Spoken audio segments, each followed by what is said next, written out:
The all-new Aprilia RS660 Stars and Stripes Limited Edition.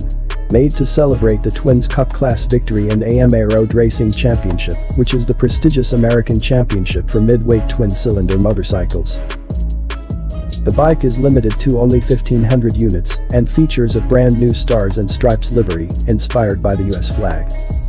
Mechanically, the limited edition remains the same to the standard model, with a 659cc liquid-cooled parallel twin engine, which makes around 100 HP at 10,500 RPM and 67 Nm of torque at 8,500 RPM. The special edition also gets a single-seat tail cover and a large racing windshield. The bike also gets a race pattern quick shifter, which is electronically selectable, allowing the rider to set the quick shift gearbox in reverse configuration. In this way, depending on the needs, the gearbox can be configured in total autonomy in a street or inverted version, which is ideal for driving on the track.